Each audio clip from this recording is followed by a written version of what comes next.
Hello everyone, how are you all? I hope you are all good. So students, in this video we will be discussing important current affairs for 23rd August. The session will be quite interesting and important, so stay tuned with us till the end. Students, in this video we are talking about UIDAI. They have introduced an Aadhaar based authentication framework for the cooperative banks. Then we are talking about External Affairs Minister Dr. S. Jaishankar's 3-day long visit to Russia. Then we will be talking about a 150 million euro loan pact that has been signed with Germany's KfW to support the RDSS project, and GICA, that is JICA, they invested $440 million in Avishkar Capital Fund to boost the SMEs in Asia and African region. All these things will be quite important, so stay tuned with us till the end. And if you are new here, do subscribe to us. We are one-stop solution for current affairs, and share the link of this video with your friends, cousins, relative, neighbors, and let them know about this interesting platform. Also, we upload the daily current affairs video at 5 a.m. in the morning on regular basis. The content provided here is top-notch and in a very refined way. Welcome to Affairs Cloud. My name is Vikas Rana. We are one-stop solution for current affairs. You can find Crack Current Affairs course on our application exclusively for current affairs, where you will get daily, weekly, monthly content on regular basis. Use the code Vikas10 and get 10% additional discount while purchasing the course. Also, students, follow us on Telegram and Instagram. The link for the same are mentioned in our description. This video has both English and Hindi. The first part is English and second part is Hindi. Timestamps are mentioned in the description below.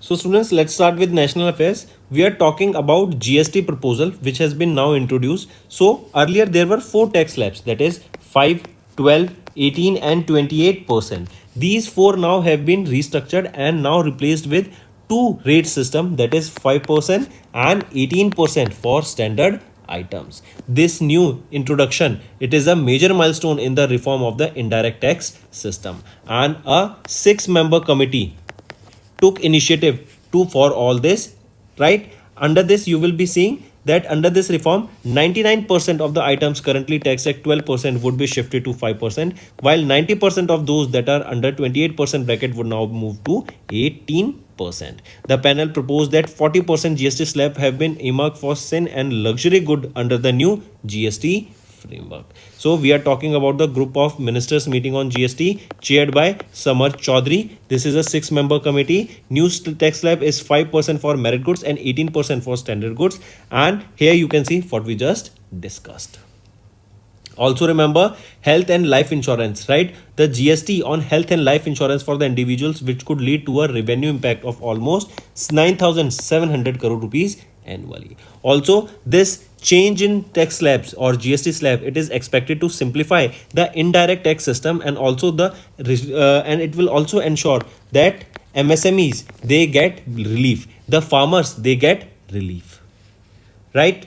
Next, if we talk about GST, goods and service tax, it is a value added tax that is applied to most of the goods and services supplied for domestic consumption. When was this GST introduced? It was introduced on 1st of July 2017, and it was brought through 101st Constitutional Amendment Act. Next we are talking about Ministry of Tribal Affairs. They have launched the world's largest tribal grassroots leadership program, that is Adi Karam Yogi Abhiyan. This has been launched by which ministry? This is your first question. Ministry of Tribal Affairs. The aim of this initiative is to empower the tribal communities, strengthen the responsive governance, and also create a local leadership across India. This initiative is a part of the Janjatiya Gaurav Varsh and also contribute towards the vision of Viksit Bharat 2047, right? So Adi Karam Yogi Abhiyan, here nationwide leadership movement will be led, and it is a movement that will build a structured cadre of 20 lakh tribal change leaders across 1 lakh tribal villages, 550 districts and 30 state and union territories. Also here you will be seeing the people will be focusing on the development and upliftment of the tribal areas, tribals, so that they can have a better life and they can also be a part of the developed, basically they are a part of developed nation, but they can also contribute towards it and live a better life. The focus here will be on Sabka Saath, Sabka Vikas, Sabka Prayas, Sabka Vishwas. Correct? And also focus here will be on people-centric governance at the village and community level. Right, students? So we are talking about the world's largest tribal grassroots leadership program, Adi Karam Yogi Abhiyan, launched by whom? Ministry of Tribal Affairs, and it will empower the tribal communities, strengthen the responsive governance, and create local leadership.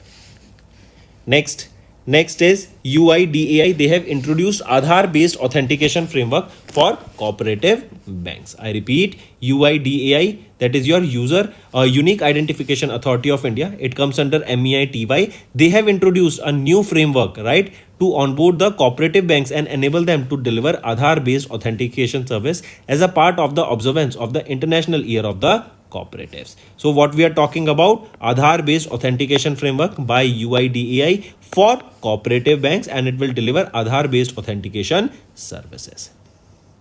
Correct. Next, international affairs. Dr. S. Jaishankar, our external affairs minister, was on a 3-day visit to Russia from 19 to 21st of August, right? And this visit, it will bolster the partnership and time-tested India relations privileged strategic partnership. Also, S. Jaishankar met with Russian President Vladimir Putin, and they stressed upon the trade imbalances and the geopolitics that is currently going on, because we know that USA has imposed earlier 25% tariff of India on India because India was buying Russian oil. Then again another 25% was imposed on India. Correct. Also here the focus will be on early conclusion of the India Eurasian Economic Union free trade agreement, right, that has been signed, that will be focusing on achieving a $100 billion trade target by 2030. Moving on, students. Next is banking and finance, PFC, that is your Power Finance Corporation, right? This is a Schedule A Maharatna CPSE that comes under the Ministry of Power. They have signed a loan agreement worth 150 million euro with Germany's KfW to support the RDSS project. What is this RDSS? It is Revamped Distribution Sector Scheme. This strategic partnership is expected to bolster the bilateral cooperation between our country India and Germany. Right? The main focus here will be on the energy sector.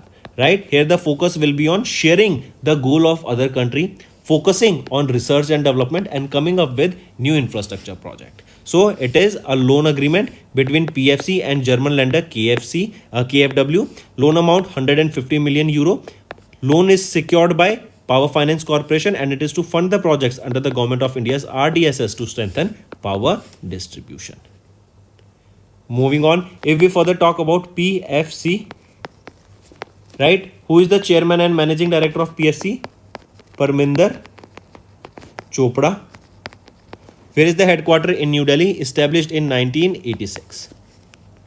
Next is JICA, Japan International Cooperation Agency. They have announced a $40 million investment in Global Supply Chain Support Fund. It is managed by Avishkar Capital. The aim here is to boost the small and medium enterprises that are engaged in the global supply chain across Asia and the Africa region. Take a note of this. Also, students, if you remember, India's Exim Bank, they have approved a line of credit to Africa. How much line of credit was approved here? And it was for the infrastructure development projects in Africa. Tell me the amount. This is your homework. Next we are talking about L&T Finance. They have partnered with Google Pay to offer personal loans. I repeat, L&T Finance, that is a leading NBFC in India, collaborated with GPay, a mobile payment application developed by Google to offer personal loans to eligible users. Right? Next, appointments and resignation. RBI has appointed Indranil Bhattacharya as the ex officio member of the MPC. MPC is your Monetary Policy Committee, right? So he has been appointed as an ex officio member of the Monetary Policy Committee. The meeting here was chaired by Sanjay Malhotra, the governor of RBI, and Indranil Bhattacharya will be succeeding Rajiv Ranjan. He will be succeeding whom? He will be succeeding Rajiv Ranjan. Right? And if we talk about Sanjay Malhotra, which number of governor he is of RBI? He is the 25th governor of RBI. Moving on. So what we are talking about, RBI appointed Indranil Bhattacharya as the ex officio member of the Monetary Policy Committee and will be succeeding Rajiv Ranjan. Next is PCI has reappointed Vishwas Patel as the chairperson and has appointed Srinivasu Nalin Bansal as the co-chairs. I repeat, PCI, that is your Payment Council of India, appointed Vishwas Patel as their chairman. Important question. Vishwas Patel, the chairman here. Who is the chairman? Vishwas Patel, reappointed for the third term. And who are the co-chairpersons? MN Srinivasu and Nalin Bansal. Take a note of this. And this is the third term as the chairman here. Vishwas Patel has been re-elected as the chairman of PCI for the third term in 2025. Moving on to Ajay Singh, students. Ajay Singh has been elected as the president of the BFI for the third time. What is BFI? Boxing Federation of India. And this is the third consecutive term. He secured 40 votes here, right? And we are talking about Ajay Singh as the president of Boxing Federation of India. Next is sports, students. 18th International Olympiad on Astronomy and Astrophysics was held in Mumbai, Maharashtra. Right? I repeat, 18th edition of the International Olympiad on Astronomy and Astrophysics, an annual competition in astronomy and astrophysics for secondary school students, was held from 11 to 21st of August in Mumbai, Maharashtra. Take a note of this, students. Then we are talking about NRI industrialist and Padma Bhushan awardee Lord Suraj Paul has recently passed away. Take a note of him. As you can see him in the picture here, passed away at the age of 94 in London. Born in 1931 in Jalandhar, Punjab. And in 1983, he was honored with Padma Bhushan. That is the India's third highest civilian award. Apart from this, remember, he was honored with International Indian of the Decade, International Icon of the Decade Award, Lifetime Achievement Award, Mahatma Gandhi Honor in 2018, and many more. Then is important day, students. International Day commemorating the victims of acts of violence based on religion or belief, observed on 22nd of August. This day is observed basically to condemn the violence and terrorism against the individuals and communities targeted due to the belief of religion. This was the 7th edition of this day that was observed. Right? Take a note of this. Then next is state news, students. Odisha has signed 3 memorandum of understanding to boost the heritage, adventure and Buddhist tourism. So 3 MOUs has been signed, right? It is with IIT Madras, then National Institute of Water Sports of Goa and Light of Buddha Pharma Foundation International, right? And this will be promoting heritage conservation, adventure tourism and Buddhism pilgrimage circuits in the state respectively. Right? So with NIWS Goa will focus on enhancing the safety and standardization in the adventure and water tourism. Then with this LBDFI, that is your Light of Buddha Dharma Foundation, it is for the collaboration with the audio language, literature and cultural department, and the focus here will be on reviving the rich Buddhist heritage. Correct? And the first MOU was with IIT Madras. Correct? The first MOU was with IIT Madras. This MOU will be focusing on the structural audits and the conservation of the heritage monuments. Right? Next, students, is Karnataka state. They have signed an MOU with BEL, that is your Bharat Electronics Limited, to deliver real-time advisory services to the farmers. I repeat, Karnataka Agriculture Department, they signed an MOU with Bharat Electronics Limited to deliver tech-driven real-time advisory services to the farmers in Karnataka. And it will be in pilot phase for 1 year and full scale for 4 years after that. Next is Assam government. They have approved 600 crore rupees NELCO partnership to boost the youth skill development. I repeat, Chief Minister of Assam Himanta Biswa Sarma approved a 600 crore rupees project in collaboration with NELCO Limited, a subsidiary of Tata Power, to develop skill education centers across Assam under the Samagra Shiksha Exxon framework or Samagra Shiksha Abhiyan framework. Right? Funding here will be by Tata Group 75% and Assam government 25%. Budget here will be 600 crore rupees and it is to develop skill education centers. So that's all for the day, students. Now let's move to the revision part. The session will be beneficial for you all. Which of the following are correct with respect to the border of control for cricket in India, that is BCCI Award 25, that is also known as the Naman Awards, held in Feb 2025. So which among the following are correct here? If we look at the options, B and C are right, A is wrong. A is saying that Babar Azam has won the best international cricketer of the year, that is Paulie Umirgar Award, in the men's category. Is it correct? No, the Paulie Umirgar Award was awarded to not Babar Azam but Jasprit Bumrah. Jasprit Bumrah. Next, mention the university that awarded an honorary doctorate to the prominent business leader from the Tata Group, Novel Neville Tata, for his exceptional contribution to global business leadership. It will be University of Sussex. Right? Next, who became the first black South African woman to win the 40th edition of the Mrs. World's title at the event held at the USA in January 2025. So, who is that first black South African woman? She is Shigo Galia, right? And the grand finale took place in Las Vegas in USA, right? And take a note of this. It was the 40th edition of the Mrs. World's title 2025. Next, for which album Indian American entrepreneur and vocalist Chandrika Krishnamurthy Tandon earned her first Grammy Award under the Best New Age Ambient or Chant Album category at the 67th Grammy Awards in Feb 2025. So it is Triveni. Correct? Take a note of it. Next, who received the CA in Public Service Award from the Institute of Chartered Accountants of India in Feb 2025 for contributions to law enforcement and national security. So, Deepak Kumar Kedia. Correct? The Inspector General Headquarters National Security Guard has been bestowed upon with the prestigious CA in Public Service Award. He was a chartered accountant who then went to the armed forces. Correct? And he was honored with the award at the World Forum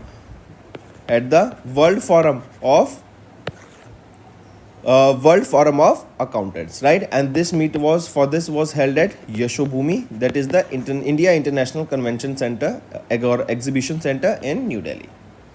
Next, name the short story book by Chaman Arora that was recently selected for the Sahitya Academy Award in the Dogri language. So, what is the short story book? Ik Hor Avasthama. Next, in Feb, Forbes India released the 12th edition of the Forbes India 30 Under 30 class of 25, recognizing 30 young professionals and the entrepreneurs for their impactful work across 19 different fields. Who among the following is not included in the list?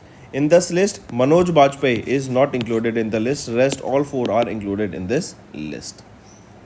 Next, identify the sports industry news site that recently released the 4th annual list of top 100 highest paid athletes in Feb 2025. The name of that magazine is Sportico. And who is the highest paid athlete? It is Cristiano Ronaldo, a Portuguese football player with a net earning of $260 million for this year, and he was on this position for second consecutive time. Next, the 7th edition of the Sportstar Ace Awards 25 was held at the Taj Mahal Palace in Mumbai, Maharashtra. Find the incorrect one. If we look at the options, only B is the incorrect statement. Rest A and C are right. B saying Divya Deshmukh won the Sportstar of the Year in the female and also the Sportswoman of the Year. Is she right? Right. So Divya Deshmukh. Correct? No. It is not Divya Deshmukh who won the Sportstar of the Year female and also the Sportswoman of the Year. She is Manu Bakar. Manu Bakar. Next, which of the following companies was recently conferred with the Forward Faster Sustainability Award in the Water Resilience category for its outstanding efforts in the water conservation and sustainable water management? It is NTPC Limited. Next, who was recently conferred with the UK the Most Excellent Order of the British Empire under King Charles III reign for his service to UK-India business relationship? So, Natarajan Chandrasekhar was awarded here. He is the chairman of Tata Sons Private Limited and he was conferred with this award. In 2022, he was honored with Padma Bhushan also. Next, who won the BCC Indian Sports Women of the Year Award 2024 at the 5th edition of the BBC, that is British Broadcasting Corporation Indian Sports Women of the Year Awards held in Feb 2025. So, who won it? It was won by Manu Bakar. Next, who among the following was recently honored with the Governor's citations from Governor of Massachusetts, Maura Healey? Right? Who among the following was honored? Nita Mukesh Ambani, right? Next, which of the following is not in the top 5 of Forbes India top 10 richest women in the world in 2025 list released in Feb 2025? So among the following, Savitri Devi Jindal ji is not among the top 5 in the richest women in the world list. Next, identify the initiative that was recently honored with the prestigious Scotch Award 24 for improving forest ecosystem and supporting the income generation. So what is the name of that initiative? It is Nagaland Forest Management Project. Next, Time magazine announced its 2025 Women of the Year list in 2025, recognizing 13 inspiring women. Who is the only Indian honorary known for her efforts in conserving the great Adjacent storage, that is Hargila. So, she is Purnima Devi Burman. Next, name the international airport in India that became the first to receive the Sarvasheshta Suraksha Puraskar, that is Golden Trophy at the NSCI Safety Awards 2024 in the service category. So, which is that airport? It is Manohar International Airport, that is Mopa Airport of Goa. Next, in Feb, which country was honored with the Prince Michael Decade of Action Road Safety Award along with the Kingdom of Morocco at the 4th Ministerial Conference on Road Safety in Marrakech, Morocco? So it is India. Next, in Feb, Sunil Bharti Mittal was honored with the title of the Knight Commander of the Most Excellent Order of the British Empire for his contribution to strengthening business relationship between UK and our country, India. Rajesh Nirvan was appointed as the Director General of where he was appointed as the Director General of Bureau of Civil Aviation Security as approved by the ACC, succeeding Amrit Mohan Prasad. Next, who has been recently appointed as the acting Chief Executive Officer of Hero Motocorp Limited effective from 1st of May. So Vikram Kasbekar was appointed as the acting Chief Executive Officer of Hero Motocorp. He will be succeeding whom? He will be succeeding Niranjan Gupta. Next, the first Flemish nationalist Bart Alberta de Wever was elected as the Prime Minister of Belgium. And he will be succeeding Alexander De Croo. Next, who was recently appointed as the Chief Executive Officer of Citibank India, succeeding Ashu Khullar?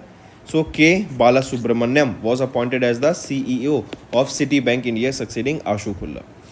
Next, who was appointed as the Romania's interim president following resignation of Klaus Iohannis? So Ili Bolojan. Ili Bolojan was appointed as the Romania's interim president. Next, which country elected Jotham Napat as the 5th Prime Minister? It is Vanuatu, right? Has appointed Jotham Napat as their 5th Prime Minister. Next, which country elected Konstantinos Tassoulos as the President for 5 years with effect starting from 13th of March 2025? Will be succeeding Katerina Sakelloropoulou. So it is Greece that has appointed Konstantinos Tassoulos as their President for 5 years.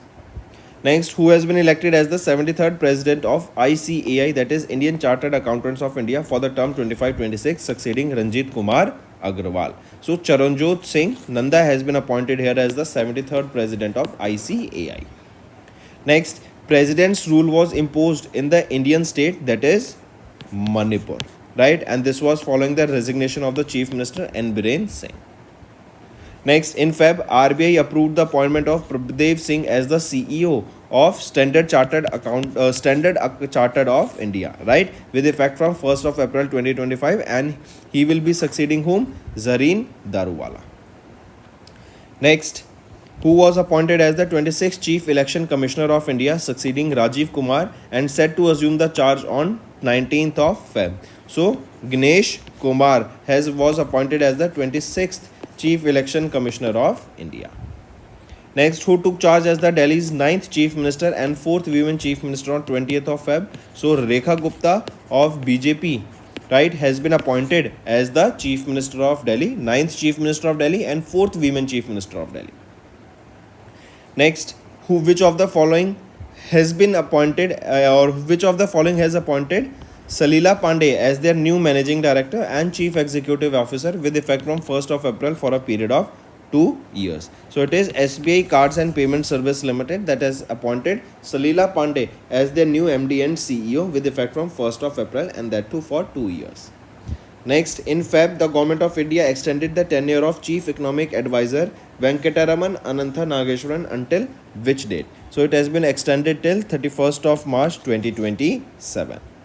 Next, until which date has the Government of India extended the tenure of BVR Subramaniam as the Chief Executive Officer of Niti Aayog in Feb 2025? It is Feb 24, 2026 till, right?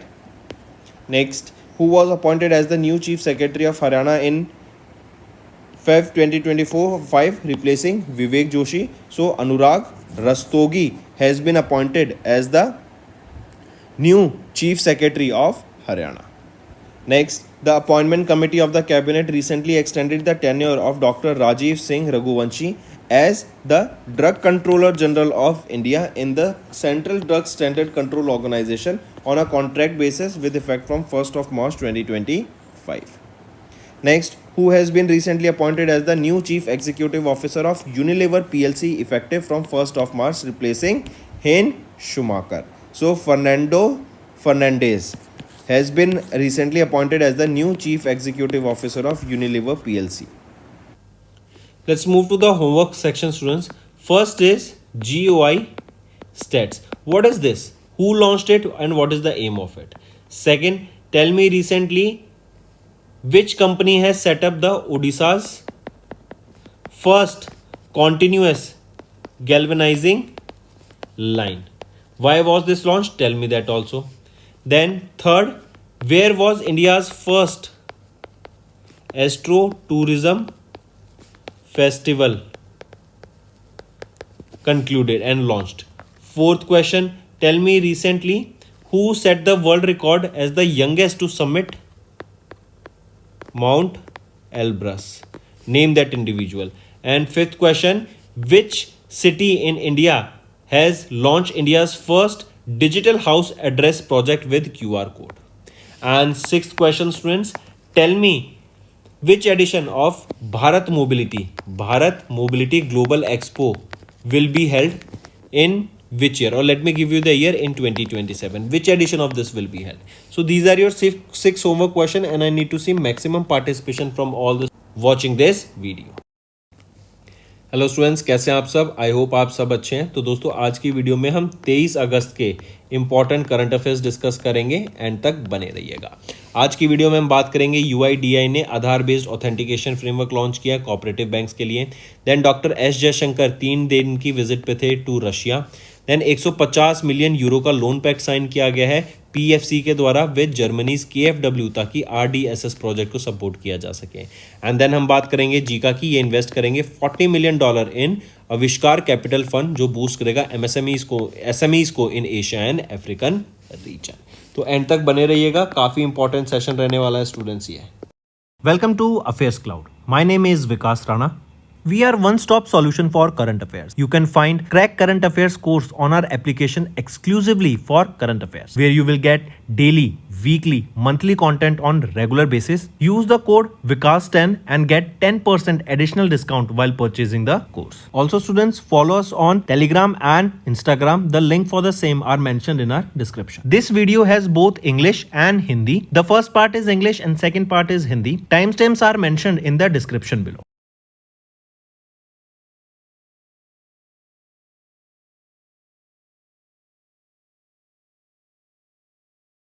Start करते हैं national affairs से students. Group of ministers, इनके द्वारा अभी एक 6 member की committee बनाई गई थी, राइट। एंड उस कमेटी ने GST प्रपोजल्स यहाँ पे कुछ लाए हैं। जो एग्जिस्टिंग 4 GST के स्लैब होते थे, जो थी 5, 12, 18 एंड 28, इनको अब एलिमिनेट करके सिर्फ 2 स्लैब कर दिए गए हैं, 5% का एंड 18% का। ये एक मेजर माइलस्टोन है इस इनडायरेक्ट टैक्स सिस्टम के अंदर, जो कि ये जो GST है, राइट। इसमें अगर यहाँ पे बात करें तो 99% ऑफ द आइटम जो करंटली 12% पे थे उनको 5% पे लाया गया, एंड 90% ऑफ द आइटम जो 28% थे उनको 18% पे यहाँ पे लाया गया है, करेक्ट। ये चेयर किसके द्वारा की गई थी? 6 मेंबर की कमेटी समर्थ चौधरी जी के द्वारा, राइट। एंड बाकी यहाँ पे आप टैक्स स्लैब यहाँ पर देख सकते हैं, एंड 40% GST स्लैब लाया गया है for luxury goods. Next, next आ जाते हैं मिनिस्ट्री ऑफ ट्राइबल अफेयर्स। इनके द्वारा ऑफिशियली लॉन्च किया गया है आदि कर्मयोगी अभियान। ये बेसिकली आदि कर्मयोगी अभियान है क्या? ये वर्ल्ड का लार्जेस्ट ट्राइबल लीडरशिप प्रोग्राम है जहां पे ट्राइबल कम्युनिटीज को एम्पावर किया जाएगा ताकि वो अपनी लोकल लीडरशिप को प्रमोट कर सके इन दोज एरियाज, राइट। इससे होगा क्या? गवर्नेंस बेटर होती हुई दिखेगी एंड 20 लाख से भी ज्यादा ट्राइबल लोगों को ट्राइबल चेंज के लिए यहाँ पे structure leaders across 1 lakh tribal villages appoint किए जाएंगे 550 डिस्ट्रिक्ट्स में and 30 states and union territories में। यहीं पे आप देख सकते हैं ये एक इंपॉर्टेंट पार्ट रहेगा जनजातीय गौरव वर्ष का, करेक्ट, आदि कर्मयोगी अभियान। यहीं पे आप देखेंगे कई इनिशिएटिव्स भी लॉन्च किए गए हैं जो कि ट्राइबल्स की लाइफ को, ट्राइबल लोगों की लाइफ को अपलिफ्ट करने के लिए, बेनिफिट प्रोवाइड कराने के लिए लॉन्च किया गया, राइट। नेक्स्ट आ जाते हैं स्टूडेंट UIDAI। इन्होंने इंट्रोड्यूस किया आधार बेस्ड ऑथेंटिकेशन फ्रेमवर्क को कोऑपरेटिव बैंक्स के लिए। ये बेसिकली क्या है? कोऑपरेटिव बैंक्स के लिए आधार ऑथेंटिकेशन फ्रेमवर्क लॉन्च किया गया है। आधार बेस्ड ऑथेंटिकेशन फ्रेमवर्क ये पार्ट रहेगा इंटरनेशनल ईयर ऑफ कोऑपरेटिव्स का एंड ये एक काफी बेटर स्टेप है towards digital inclusion in rural and semi urban areas. ये डिलीवर करेगा Aadhaar based authentication services. Cooperative banks के लिए इसको लॉन्च किया गया बाय UIDAI। फिर आ जाते हैं इंटरनेशनल अफेयर्स पर। External affairs minister doctor S Jaishankar ये 3 दिन के विजिट पे थे to Russia from 19 to 21 of August. काफी इंपॉर्टेंट ये विजिट थी, राइट। अगर हम देखें तो अभी कुछ टाइम पहले ही USA के द्वारा इंडिया पे 25% इंपोर्ट की लगाई गई थी ड्यूटी कि हम रशिया से ऑयल परचेज कर रहे हैं, देन 25% और लगा दी गई थी इसके ऊपर, राइट। तो यही कई चीजें डिस्कस की गई यहाँ पर। इवन 26वां IRI-TEC सेशन यहाँ पे हुआ जो कि था 26वां India Russia inter governmental commission on trade, economic, scientific, technological and cultural cooperation. इससे होगा क्या? इन दोनों कंट्रीज के बीच में रिलेशन बढ़ता हुआ दिखेगा एंड इवन टिल 2030 यहाँ पे इकोनॉमिक कॉपरेशन के ऊपर बात की गई। इवन कल हमने डिस्कस किया था कि इंडिया एंड यूरेशियन इकोनॉमिक यहाँ पे पार्टनरशिप हो रही है जो कि एक फ्री ट्रेड एग्रीमेंट है जिससे $100 बिलियन टारगेट करने की बात की गई बाय द ईयर 2030, राइट। ये इंपॉर्टेंट है, ये मार्क करके चलेंगे। फिर इसके बाद आ जाते हैं स्टूडेंट्स बैंकिंग एंड फाइनेंस पे। Power finance corporation and Germany के KfW के द्वारा ये एक अग्रीमेंट साइन किया गया, लोन पैक्ट है जहां पे 150 मिलियन यूरो का ये पैक्ट साइन रहेगा। इसके अंदर होगा क्या? ये जो 150 मिलियन यूरो पैसा लगेगा ना, ये बेसिकली जो रिवैम्प डिस्ट्रीब्यूशन सेक्टर स्कीम है उसमें लगाया जाएगा एंड पावर डिस्ट्रीब्यूशन को स्ट्रेंथन करने के लिए लॉन्च किया जाएगा। इंडिया एंड जर्मनी के बीच में यहाँ पे पावर सेक्टर के ऊपर कोलैबोरेशन हमें देखने को मिलेगा, रिसर्च एंड डेवलपमेंट होगी, राइट। एंड दोनों अपने गोल्स शेयर करेंगे एंड साथ ही साथ इंफ्रास्ट्रक्चर प्रोजेक्ट्स भी यहाँ पर हमें आते हुए दिखेंगे। अगर मैं PFC की बात करूं, पावर फाइनेंस कॉर्पोरेशन, तो यहाँ पे चेयरमैन एंड मैनेजिंग डायरेक्टर कौन है? Parminder Chopra, right. Headquarter new Delhi, 1986 में इसको एस्टेब्लिश करा गया। इसके बाद आ जाते हैं students Zika, Japan international corporation agency. इन्होंने $40 मिलियन इन्वेस्ट किए आविष्कार कैपिटल फंड में ताकि SMEs को बूस्ट किया जा सके इन Asia and African region. I repeat, Asia and African region में SMEs को बूस्ट करने के लिए ताकि हमारा एक्सपोर्ट बढ़ सके इन देशों में। इसीलिए जीका के द्वारा ये $40 मिलियन यहाँ पे आविष्कार कैपिटल फंड में इन्वेस्ट किए गए। सप्लाई चेन बेटर होती हुई दिखेगी एशिया एंड अफ्रीकन रीजन में। अगर आपको याद हो, इंडिया के एक्सिम बैंक ने कितना लाइन ऑफ क्रेडिट अप्रूव किया था अफ्रीका के इंफ्रास्ट्रक्चर डेवलपमेंट प्रोजेक्ट्स के लिए, वो आप मुझे नीचे कमेंट करके बताओ, ये आपका होमवर्क रहेगा। फिर आ जाते हैं स्टूडेंट्स नेक्स्ट पर L&T फाइनेंस। इन्होंने गूगल पे के साथ पार्टनर किया ताकि पर्सनल लोन यहाँ पे प्रोवाइड कराया जा सके to the eligible users, right. आप डायरेक्ट एप्लीकेशन से ही यहाँ पे लोन मिल जाएगा आपको। फिर आ जाते हैं अपॉइंटमेंट्स एंड रेजिग्नेशन पे। RBI ने अपॉइंट किया इंद्रनील भट्टाचार्य को as their ex officio member of the monetary policy committee. Take a note of this. ये किनको सक्सीड करेंगे? राजीव रंजन को ये सक्सीड करेंगे यहाँ पर। नेक्स्ट आ जाते हैं PCI, payments council of India. इन्होंने रीअपॉइंट किया विश्वास पटेल को as the chairperson and Srinivasu and Nalin Bansal को यहाँ पे को चेयर अपॉइंट किया गया। आप इनको पिक्चर में देख सकते हैं।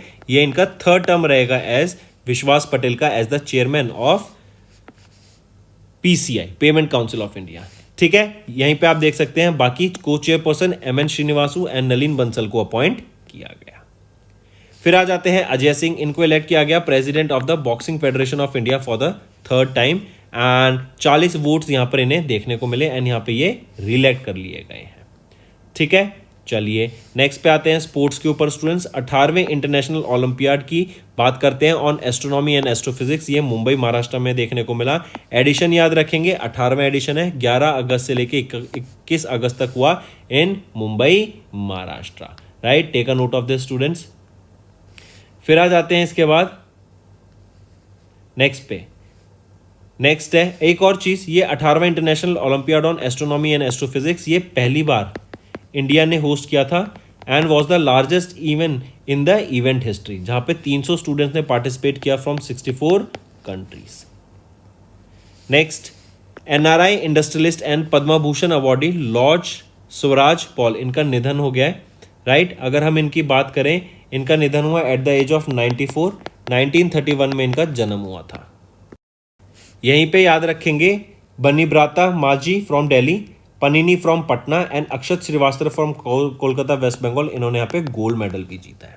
ठीक है,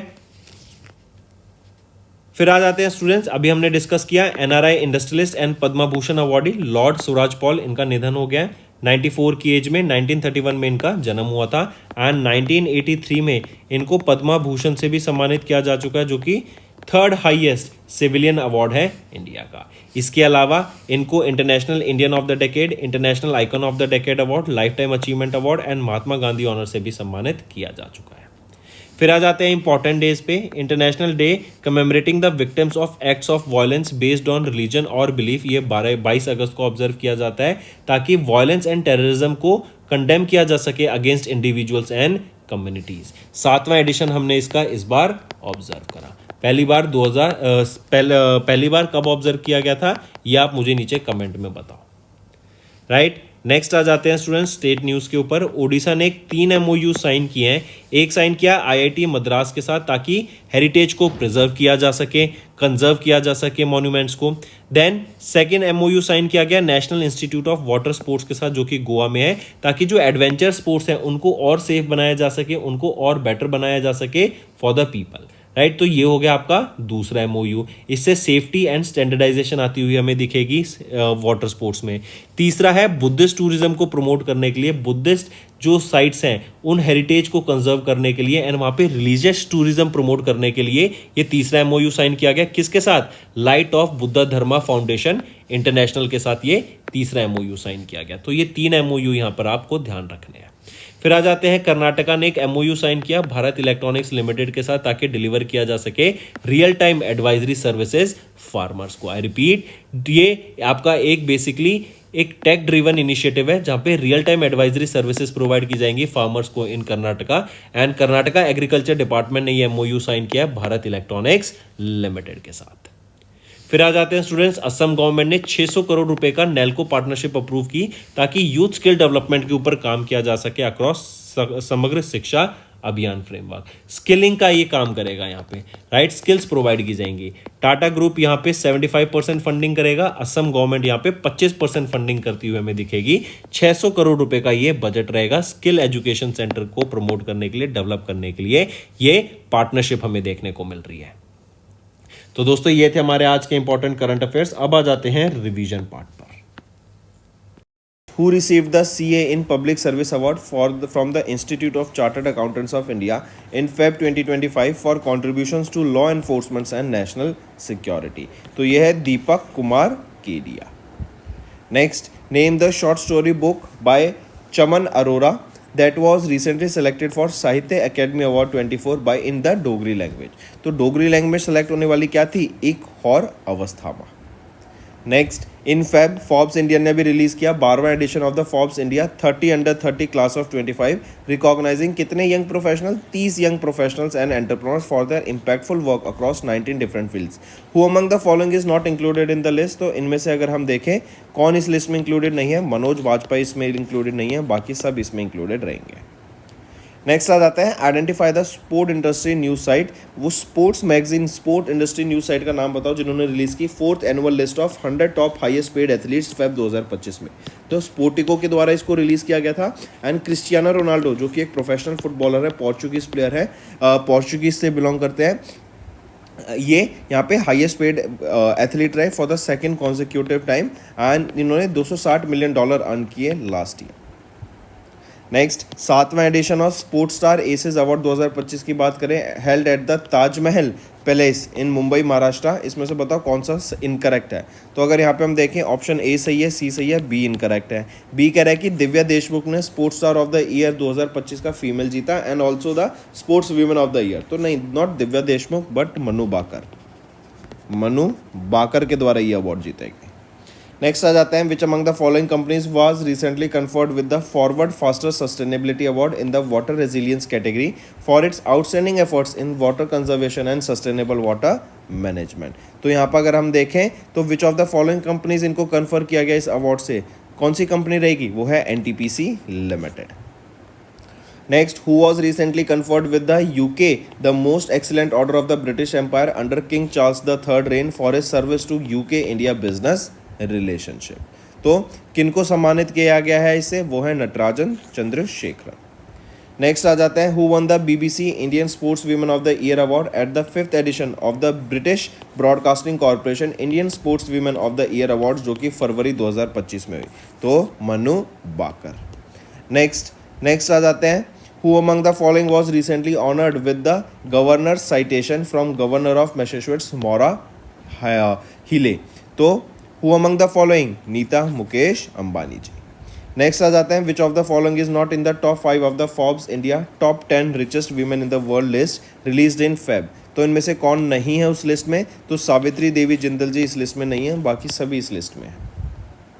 नेक्स्ट, आइडेंटिफाई द इनिशिएटिव जो कि रिसेंटली लॉन्च किया गया और initiative that was recently honoured with the Skoch award for improving forest ecosystem and supporting income generation, right. तो नागालैंड फॉरेस्ट मैनेजमेंट प्रोजेक्ट को अभी रिसेंटली स्कॉच अवार्ड से सम्मानित किया गया, राइट। ये पार्ट था, ये अवार्ड प्रेजेंट किया गया था 15 फरवरी को। This awards a part of the 100th Skoch summit जो कि सिल्वर रॉक हॉल में हुई थी, India habitat centre new Delhi में, राइट। एंड इसके दौरान यहाँ पे स्कॉच अवार्ड से नागालैंड फॉरेस्ट मैनेजमेंट प्रोजेक्ट को सम्मानित किया गया। नेक्स्ट आ जाते हैं, टाइम मैगजीन ने अनाउंस किया 2025 की women of the year list recognising 13 inspiring women. पूछा जा रहा है who is the only Indian honorary heir जिनको उनके एफर्ट्स जो ग्रेट एजुकेशन स्टॉक जो कि हरगीला स्पीशीज उसको सेव करने के लिए वो इस लिस्ट में आई है। तो कौन है वो ओनली इंडियन, वो है पूर्णिमा देवी बर्मन। नेक्स्ट है, name the international airport in India जो कि अभी रिसेंटली पहला एयरपोर्ट बना जिन्होंने सर्वश्रेष्ठ सुरक्षा पुरस्कार जो कि है गोल्डन ट्रॉफी से जिसको सम्मानित किया गया at the NSCI safety awards in the service sector category. तो वो है Manohar international airport, Mopa airport of Goa. Next, in Feb which country was honoured with the prince Michael decade of action road safety award along with the kingdom of Morocco at the 4th ministerial conference on road safety in Marrakech, Morocco. तो वो है India. Next, in Feb Sunil Bharti Mittal इनको honour किया गया किस title से, for his contribution to strengthening business relationship between UK and India. तो इनको knight commander of the most excellent order of British empire से यहाँ पे सम्मानित। Recently Serbian prime minister dash resign from the post following anti corruption protest, right. इनके यहाँ पे anti corruption protest चल रहे थे तो जिसके चलते किन्होंने रिजाइन किया वो है माइलोस वेक्यूविक, राइट। ये सर्बियन प्राइम मिनिस्टर है। नेक्स्ट आ जाते हैं फिर राजेश निर्वाण, इनको अपॉइंट किया गया डायरेक्टर जनरल कहाँ, तो इनको डायरेक्टर जनरल अपॉइंट किया गया है bureau of civil aviation security का, appointed by ACC succeeding Amrit Mohan Prasad. Next, किनको अभी रिसेंटली अपॉइंट किया as the acting chief executive officer of Hero MotoCorp limited effective from 1 मई 2025, वो है विक्रम कासबेकर। ये सक्सीड करेंगे निरंजन गुप्ता को। Next, first Flemish nationalist Bart एल्बर्टा दे वीनर was elected as the prime minister, कहाँ की, बेल्जियम की। नेक्स्ट है, who was recently appointed as the CEO of Citi bank India, Ashu Khullar को ये सक्सीड करेंगे। तो के बाला सुब्रमण्यम इनको अपॉइंट किया गया है CEO of Citi bank India and Ashu Khullar को ये सक्सीड करेंगे। Next, who was appointed as the Romania's interim president following the resignation of Klaus Iohannis 12 फरवरी से, तो कौन है, वो है इली ब्लोजॉन। नेक्स्ट है, किस कंट्री ने इलेक्ट किया जोनाथन नापात को as the 5th prime minister in Feb 2025, वो है वनुआतू। नेक्स्ट, किस कंट्री ने इलेक्ट किया कॉन्स्टेंटोनियस तासुलोस को एज द प्रेसिडेंट 5 साल के लिए स्टार्टिंग फ्रॉम 13 मार्च 2025 एंड ये कैटरीना को सक्सीड करेंगे। तो कहाँ के, ग्रीस के। Next, who has been elected as the 73rd president of ICAI 25-26 term के लिए रंजीत कुमार अग्रवाल को ये सक्सीड करेंगे, ये है Charanjot Singh Nanda and 73rd president बने, ये नंबर भी याद रखेंगे। Next, in fab presidents rule impose किया गया था किस इंडियन स्टेट पे? मणिपुर में। कब? जब यहाँ वहाँ के chief minister N Biren Singh ने रेजिग्नेशन दे दिया था। नेक्स्ट, इन फैब RBI ने अप्रूव किया appointment of Pradev Singh as the CEO of कहाँ के CEO अपॉइंट किए गए? स्टैंडर्ड चार्टर्ड ऑफ इंडिया के ये अपॉइंट किए गए हैं एज द CEO। 1 अप्रैल 2025 से सक्सीड करेंगे एंड जरीन दारूवाला को सक्सीड करेंगे। Next, who was appointed as the 26वें chief election commissioner of India succeeding Rajiv Kumar and set to assume charge on 19th of Feb 2025। तो किनको अपॉइंट किया गया है 26वां chief election commissioner of India? तो वो है गणेश कुमार को। Next, who took charge as the Delhi's 9th chief minister and 4th women chief minister on 20 Feb succeeding Atishi Marlena Singh? तो रेखा गुप्ता जी ये अपॉइंट की गई हैं 9वीं chief minister of Delhi and 4th women chief minister of Delhi. BJP से ये बिलोंग करती हैं। एंड प्रवेश सिंह वर्मा ये डेप्यूटी चीफ मिनिस्टर यहाँ पे अपॉइंट किए गए हैं। Next is which of the following has appointed Salila Pande as the new managing director and CEO with effect from 1st of April for a period of 2 years। So SBI cards and payment service limited, इनको यहाँ पे appoint किया गया सलीला पांडे जी को as the new MD and CEO of SBI cards and payment service limited. ये succeed करेंगी अभिजीत चक्रवर्ती को। Next, in Feb government of India ने एक्सटेंड किया tenure of chief economic adviser Venkataraman Anantha Nageswaran until which date? तो इनका टर्म 31 मार्च 2027 तक एक्सटेंड कर दिया गया है। Next, until which date government of India extended the tenure of BVR Subrahmanyam as the CEO of NITI Aayog? तो इनका टर्म 24 फरवरी 2026 तक एक्सटेंड कर दिया गया है। Next, who was appointed as the new chief secretary of Haryana replacing Vivek Joshi? तो अनुराग रस्तोगी यहाँ पे नए चीफ सेक्रेटरी अपॉइंट किए गए हैं हरियाणा के, ये विवेक जोशी को सक्सीड करेंगे। नेक्स्ट है ACC appointment committee of the cabinet, इन्होंने एक्सटेंड कर दिया tenure of doctor Rajeev Singh Raghuvanshi as the Drug Controller General of India in the Central Drug Standard Control Organization on a contract basis effective from 1st of March 2025.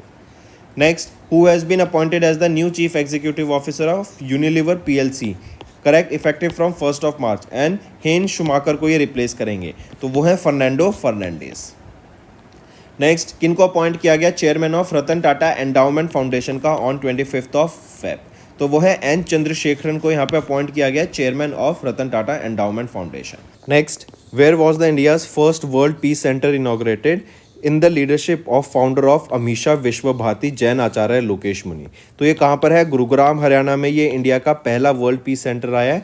Piece को promote करने के लिए, piece से related activities को conduct करने के लिए ये इवेंट, ये सेंटर यहाँ पे इस्टेब्लिश किया गया है। नेक्स्ट आ जाते हैं, Which of the following actor was not listed among the top 5 in the Forbes annual list of highest paid actors 2024 के released in Feb 2025? तो वो कौन है? यहाँ पे विलियम ब्रैडली पिट ये लिस्ट में नहीं है, बाकी सारे इस लिस्ट में है टॉप 5 में। एंड यहाँ पे ड्वेन जॉनसन ये हाईएस्ट पेड एक्टर हैं with $88 million of earnings. Next, Christian stalker, इनको स्वॉन इन एज किया गया न्यू चांसलर, कहाँ का? ये नए चांसलर बने हैं ऑस्ट्रिया के। एलेक्जेंडर शेलनबर्ग को ये रिप्लेस करेंगे। Next, mention the Indian grandmaster जिन्होंने अभी टाइटल जीता 38 Cannes international open chess tournament का, जो कि फ्रांस में हुआ था 3 मार्च 2025 को। पी इनिया। Next, name the public sector bank in India जिन्होंने रिसीव किया ISO 22301 2019 business continuity management system certification को from British standard institution for its strong focus on operational resilience, risk management and business continuity planning. तो वो कौन सा bank रहेगा? Bank of Baroda. Next आ जाते हैं, इनकरेक्ट बताना आपको इनमें से रिगार्डिंग द प्रधानमंत्री श्रम योगी मनधन योजना। इसमें से अगर हम देखें इनकरेक्ट कौन सा है? ए ही इनकरेक्ट है, बी भी सही, सी भी सही। ए कह रहा है the scheme is overseen by the ministry of personnel public and grievances and pensions. नहीं, तो ये ministry of labour and employment के द्वारा इसको ऑर्गेनाइज कराया जाता है, ध्यान रखा जाता है इस स्कीम का। नेक्स्ट आ जाते हैं, किस मिनिस्ट्री ने इशू की guidelines for implementing 5 pilot projects in the transport sector launch by the government of India to use hydrogen fuelled buses and trucks under the national green hydrogen mission. तो वो कौन सी मिनिस्ट्री है? Ministry of new and renewable energy. And हम जानते हैं student, जो green hydrogen है, राइट, ये एक फ्यूचर फ्यूल है, क्लीन फ्यूल माना जाता है, एंड ये हमारे फ्यूचर में काफ़ी हेल्पफुल रहेगा हमारे इन्वायरमेंट को कंजर्व करने के लिए। नेक्स्ट आ जाते हैं, in March India and dash collaborated to establish a task force to enhance bilateral defence cooperation for the Indian army's Zorawar light tank. तो इंडिया एंड बेल्जियम के बीच में ये कोलैबोरेशन हुआ है ताकि इंडिया में जो जोरावर लाइट टैंक हैं, राइट, उनके ऊपर कोऑपरेशन बढ़ावा दिया जा सके, उसका ट्रेड हो सके इन दोनों कंट्रीज़ के बीच में, एंड मिलके उसको अपग्रेड भी किया जा सके। नेक्स्ट, ब्रांड फाइनेंस ने अभी एनुअल आईटी सर्विस 2025 की रिपोर्ट रिलीज की, जो कि वर्ल्ड की most valuable IT service brands को लिस्ट करता है। विच of the following is not among the top 5 IT services brands 2025 के हिसाब से। यहाँ पे अगर हम देखें तो इनमें से इंटरनेशनल बिजनेस मशीन कंसल्टिंग नहीं है, राइट, बाकी सारे इसके पार्ट रहेंगे, right. I correct my self students here, not IBM। IBM तो पार्ट है लेकिन HCL यहाँ पे पार्ट नहीं रहेगा, राइट, HCL यहाँ पे पार्ट नहीं रहेगा। एसेंचर ने टॉप किया, ये USA की है। सेकंड पोजीशन पे आ जाता है TCS, थर्ड पोजीशन पे आ जाता है इन्फोसिस, ये दोनों इंडिया की कंपनी रहेंगी। नेक्स्ट है, इन मार्च सेबी ने अभी गाइड परमिट किया सभी NBFCs को एंड HFCs को कि ये इन्वेस्ट कर सकें सिक्योरिटी रिसिप्ट्स में, जो कि इशू की जाएंगी एसेट रिकंस्ट्रक्शन कंपनीज के द्वारा। नेक्स्ट आ जाते हैं, किस ऑर्गेनाइजेशन ने अभी पब्लिश की एक report, India country economic memorandum becoming a high income economy in a generation, stating that India must grow by 7.8% per year for the next 22 years to become a high income nation by 2047। तो world bank के द्वारा ये data release किया गया कि हर साल हमें 7.8% से ग्रो करना पड़ेगा फॉर द नेक्स्ट 22 ईयर्स अगर हमें हाई इनकम नेशन बनना है bye 2047। Next, mention the public sector bank that partnered with CII IGBC in March to offer financing solutions for developers and home buyers। तो ये रहेगा Indian overseas bank. Next, who was named the 2025 Pritzker Architect Prize laureate, जो highest honour है in the field of architecture, on March 4, 2025। तो कौन है? वो है लियू जियांगकुन। ये 54th लॉरेट बने एंड सेकेंड चाइनीज आर्किटेक्ट बने। नेक्स्ट है the defence bio engineering and electromedical laboratory, इन्होंने सक्सेसफुली टेस्ट किया on board oxygen generating system based integrated life support system को at high altitudes for dash aircraft. For कौन से aircraft के लिए? Light combat aircraft के लिए। नेक्स्ट आ जाते हैं, who has been re-elected as the chairman of the bar council of India in March for the 7th consecutive term. तो किनको अपॉइंट किया गया है और किनको रिइलेक्ट किया गया chairman of the bar council of India का? वो है मनन कुमार मिश्रा को। Next, identify the Indian athlete who became the first Indian women to throw 16.03 metres indoor shotput में 2025 के mountain west indoor track and field championship के दौरान। तो वो कौन है? वो है कृष्णा जयाशंकर। नेक्स्ट है, प्राइम मिनिस्टर नरेंद्र मोदी ने इनॉग्रेट किया वंतारा, जो कि 3000 एकड़ animal rescue and rehabilitation centre है जामनगर में। क्वेश्चन पूछा जा रहा है कि ये किसके द्वारा इस्टेब्लिश किया गया? तो रिलायंस इंडस्ट्रीज लिमिटेड के द्वारा, अनंत अंबानी के द्वारा इसको इस्टेब्लिश किया गया है। ये animal rescue and rehabilitation centre है जहाँ पे एनिमल्स को कंजर्व किया जाएगा। Next, name the geo heritage application, जो कि union minister for coal and mine G Kishan Reddy ji के द्वारा लॉन्च किया गया during 175th foundation day celebration के दौरान ऑफ द GSI ऑन 4 मार्च। तो एप्लीकेशन का नाम क्या है? ये जियो टैग एप्लीकेशन है जिसका नाम रहेगा भू विरासत। इसी के अलावा एक और एप्लीकेशन लॉन्च की गई थी, फील्ड डाटा एक्विजिशन एप्लीकेशन को लॉन्च किया गया था, राइट, और ये क्या है? जियो heritage application. Next, mention the initiative, जो कि लॉन्च किया गया मिनिस्ट्री ऑफ पंचायती राज के द्वारा in March 2025 to enhance women participation, safety and leadership in local governments. तो model women friendly Gram Panchayat, इनको लॉन्च किया गया था by ministry of Panchayati Raj, right, ताकि वीमेन सेफ्टी, वीमेन पार्टिसिपेशन को बढ़ावा दिया जा सके आपके लोकल गवर्नमेंट्स में। नेक्स्ट आ जाते हैं, आइडेंटिफाई द ऑर्गेनाइजेशन जिन्होंने कोलैबोरेट किया ministry of housing and urban affairs and institute for global environment strategies के साथ एंड ऑर्गेनाइज कराया 12वां regional 3R and circular economic forum in Asia and the Pacific, जो कि राजस्थान में हुआ 3 से 5 मार्च तक, राइट। तो उस ऑर्गेनाइजेशन का नाम बताओ। वो है United Nations centre for regional development. Next आ जाते हैं, India semiconductor mission, Tata electronics limited and Tata semiconductor manufacturing private limited, इन्होंने जॉइंटली साइन किया एक फिस्कल सपोर्ट अग्रीमेंट ताकि स्टैब्लिश किया जा सके इंडिया का पहला कमर्शियल सेमीकंडक्टर फैब्रिकेशन यूनिट। किस स्टेट में? तो गुजरात में इसको स्टैब्लिश करने के लिए एक MOU साइन किया गया। नेक्स्ट आ जाते हैं, which of the following countries is not in the top 5 globally for high net worth individuals as per the 19th edition of the wealth report by Knight Frank. तो Knight Frank के द्वारा ये 19वां addition था इस report का। इसमें से कौन सी कंट्री टॉप 5 में नहीं आती है हाई नेट वर्थ इंडिविजुअल्स की लिस्ट में? तो जापान नहीं आता है, बाकी सभी हैं। यूएसए टॉप पर है, चाइना सेकंड पे, देन जापान थर्ड पर, जापान है, बिल्कुल है, जापान थर्ड पर है। फ्रांस नहीं है, जापान थर्ड पर, इंडिया हमारा फोर्थ पर है एंड जर्मनी 5th पोजीशन पर आया था, राइट। नेक्स्ट है, किन्होंने रिसीव किया national award at the 5th annual summit of BRICS chamber of commerce and industry women's entrepreneurship and empowerment and facilitation 2025 के दौरान, right, for her contribution as the chairperson of Kailash group of hospitals. तो किन्होंने receive किया ये national award? तो ये है doctor Uma Sharma. Next आ जाते हैं, Indian table tennis championship champion Achanta Sharath Kamal, इन्होंने अनाउंस की अपनी retirement from professional table tennis, in which year he was awarded with the major Dhyan Chand Khel Ratna award. तो 2022 में इनको सम्मानित किया गया था मेजर ध्यानचंद खेल रत्न अवार्ड से। अर्जुना अवार्ड से इनको 2004 में सम्मानित किया गया, पद्मश्री से 2019 में एंड खेल रत्न अवार्ड से 2022 में।